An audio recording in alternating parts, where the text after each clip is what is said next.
Olá, pessoal. Bom, tem alguém online aqui? Por enquanto não, né? Então pronto, eu queria gravar esse vídeo mais para a gente não perder esse contato, né? Importante a gente estudar. Eu vi já que muitos têm feito as unidades, mas realmente é importante, né? A gente não deixar para fazer tudo de última hora.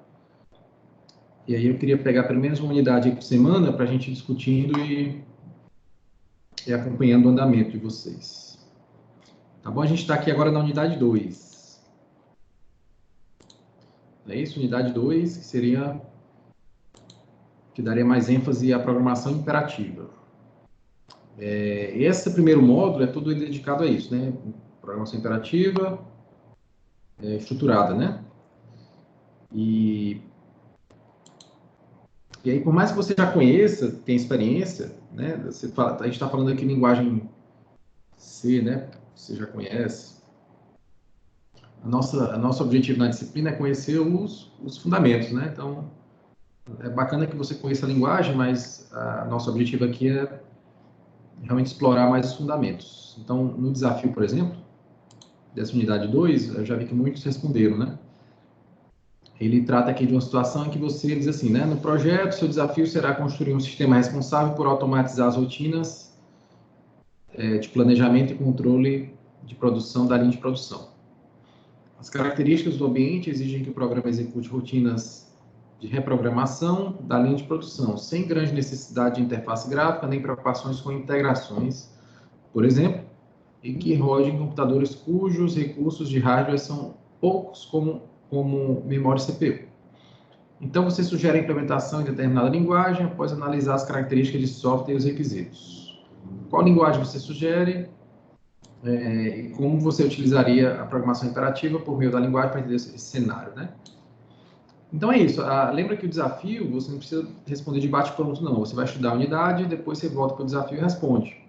Em particular, naturalmente, o desafio aqui ele enfatiza as características de uma linguagem imperativa, né? Você tem lá um software para uma linha de produção. Então, numa linha de produção, você tem os passos bem definidos, um após o outro. Né? Então, passo 1, passo 2. Você não tem necessidade de integração, eventualmente alguma estrutura, né, de controle para tomada de decisão. Então, é um cenário bem típico e apropriado para se utilizar uma linguagem imperativa. Né? Então, quer dizer, essa é a justificativa de usar a linguagem imperativa. Né? Mais na frente também, ele fala que a linguagem imperativa surgiu muito baseado por conta da arquitetura de von Neumann, né? Quer dizer, a arquitetura do computador, que inclusive a gente usa ainda hoje em dia, né? Aquela arquitetura bem baseada em memória, CPU, sequência, alterando o valor da memória, sequência de comandos alterando o valor da memória. Então, as linguagens imperativas elas surgiram exatamente porque a arquitetura de computador da época e que nós temos hoje em dia ainda era essa arquitetura de von Neumann, né? E é isso. E no infográfico aqui ele fala também, né, sobre as características principais das arquiteturas das linguagens imperativas, conceito de variável, né, como sendo o agente necessário, responsável por alterar a memória, conceito de atribuições, que é quando de fato você vai alterar o valor da memória, sequência é a estrutura que diz que um comando vem depois do outro. Né? A gente conhece mais as estruturas de controle, o if, o for, né, os laços, mas a sequência também é a estrutura que indica que os comandos são executados a partir de uma sequência. As funções, né, como agentes aí da abstração de procedimento, da abstração procedural, os laços de repetição, senti falta aqui nessa figurinha das estruturas de seleção, né? Importante isso aí, estruturas de seleção. Bom, aí eu vi um conteúdo do livro, a leitura, como sempre, é essencial, né?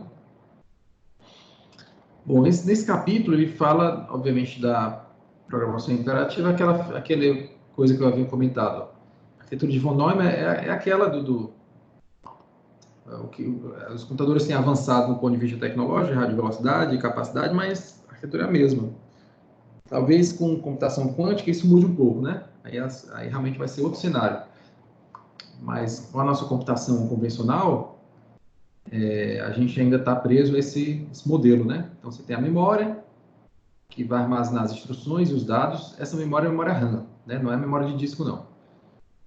E aí você tem a unidade de processamento, né? O controle, que vai estabelecer a sequência dos comandos, e a unidade lógica aritmética, que faz os cálculos mesmo desses comandos.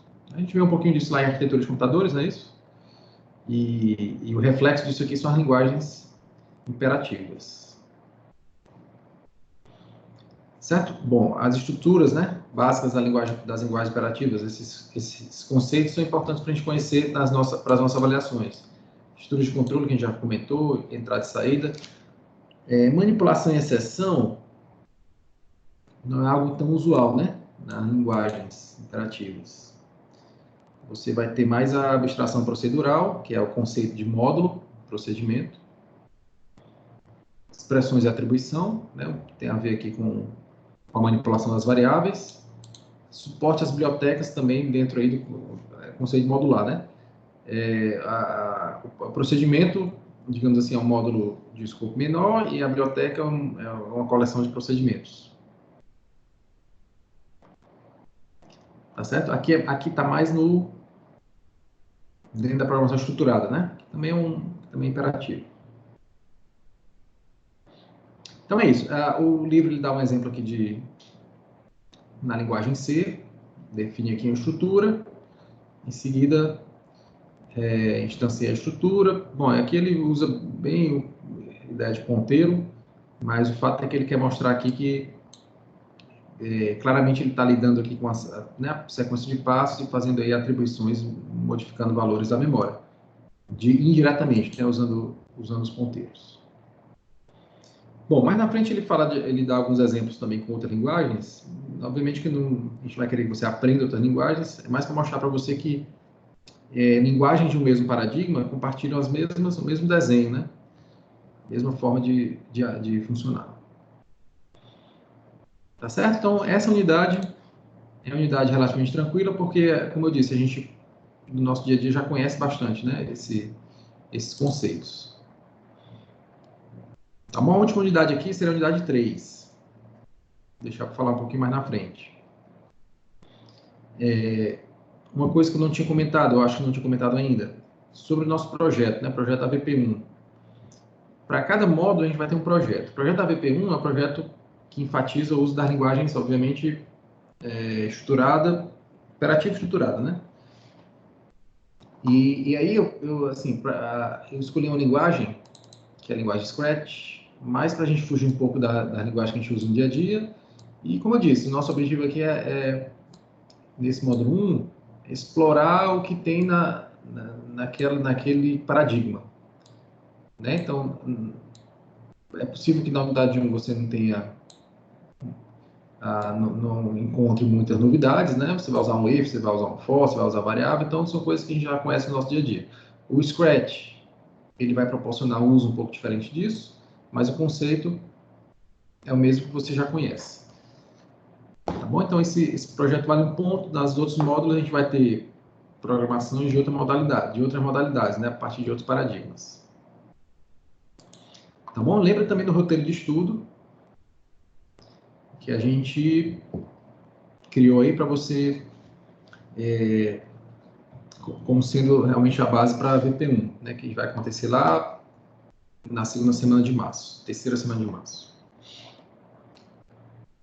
Bom, aqui a gente respondeu as duas primeiras, né? O que caracteriza os paradigmas declarativos? A gente já falou sobre isso. Caracterize brevemente para a BGS, também falou, né? Funcional, o lógico.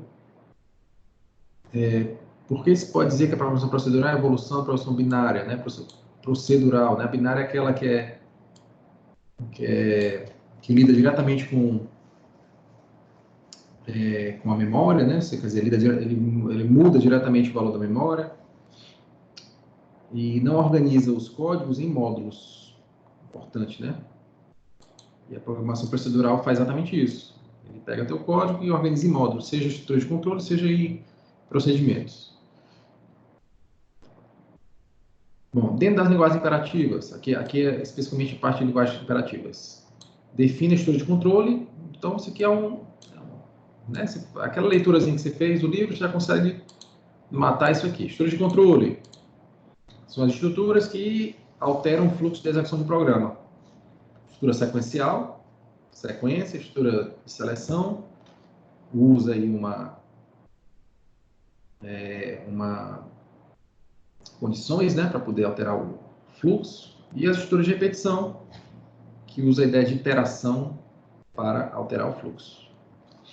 Atribuição é a modificação do valor da memória, das variáveis. Abstração procedural, ideia de procedimento. Bibliotecas como coleções de procedimentos. Tá certo?